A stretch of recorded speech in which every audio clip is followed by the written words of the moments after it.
Hello, it's Father Beck again. I'm going to try to explain a few questions that have come to us in the last few weeks, or days actually. This question comes from Kimber. Her question is actually part of a statement. Father Rick, I know you have a powerful and knowledgeable speaking voice, but my question is, do you have a beautiful singing voice? Well, Kimber, thank you very much for that compliment. That's wonderful.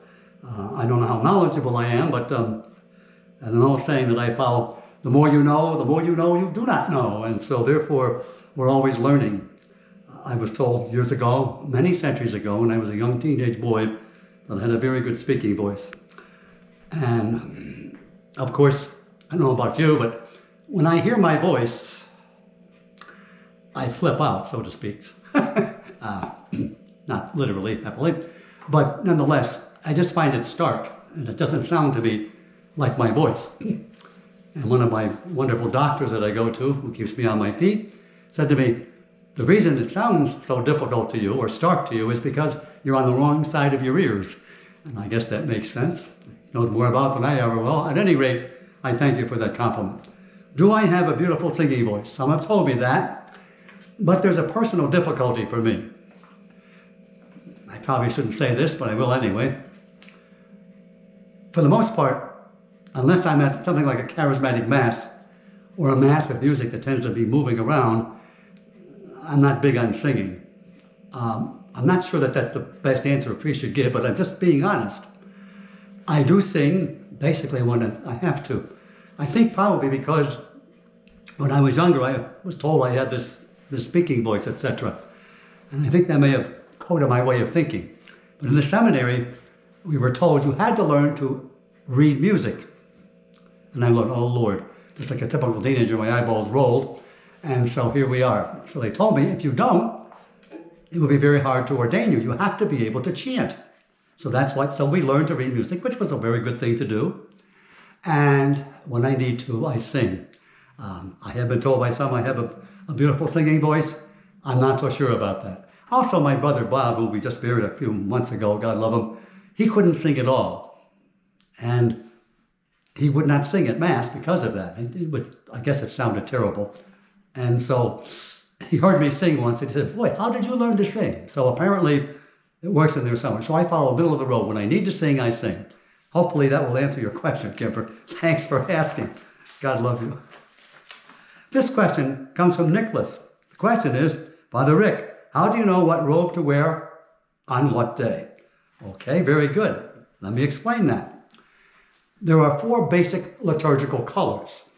This was mandated by the church under Gregory the Great and had really grown into the reality of Gregory the Great back in the late 300s and so forth. Gregory the Great was perplexed with many things that had to be dealt with. For instance, trying a language in the Western Church, the Church of Europe, from which most of us come.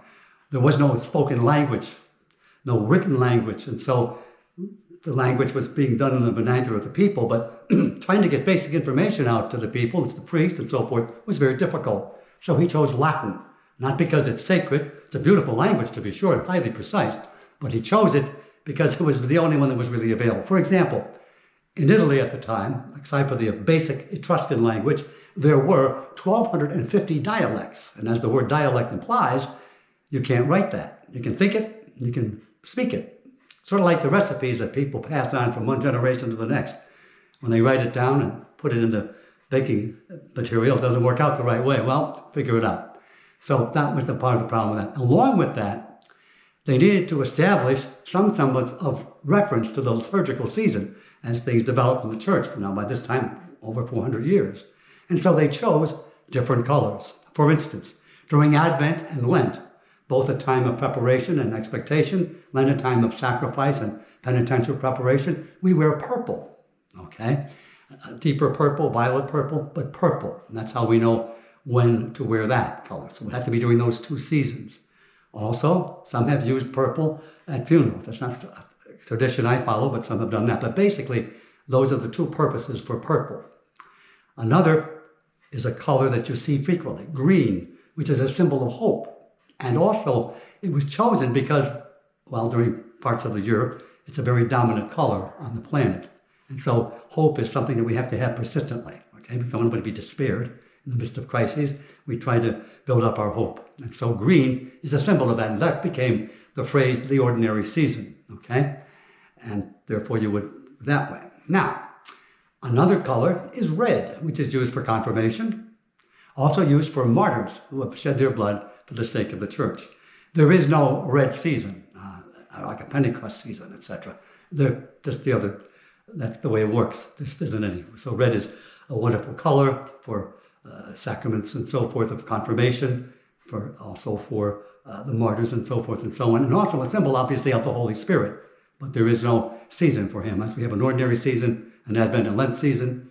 Finally, we have white, which is a symbol of joy, something like we were talking about last week at one of my homilies about the accomplishment of what joy means. So, for instance, during Easter and Christmas, during saints that were not martyred, during the particular celebrations of Mother Mary and her feast and so forth, we would be wearing white. Now, for instance, during the evangelists, all of whom were most likely martyred and so forth, we would wear red when we were celebrating their feast. But that's how we know which color to wear.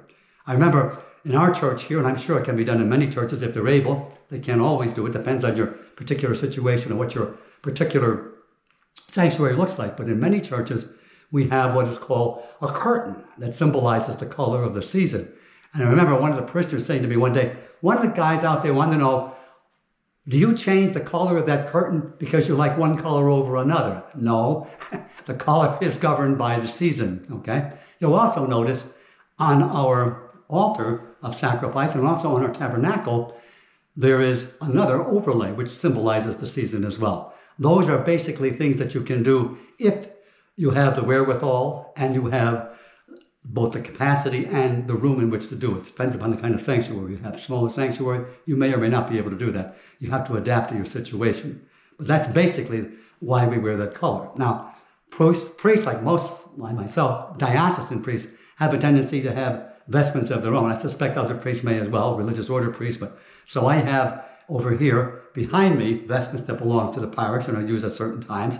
Over here on this side, there are my own personal vestments. I have maybe 7 or 8 that I own, and I bring them back and forth. But the parish vestments are there. Now, are there some distinctions from time to time? You may see a white, which is kind of an off-white or a wheat color. That's acceptable. There might be a bright or more opal color white, like bright white, like a bleached white, something like white bread or something, or my color, okay, and so forth and so on.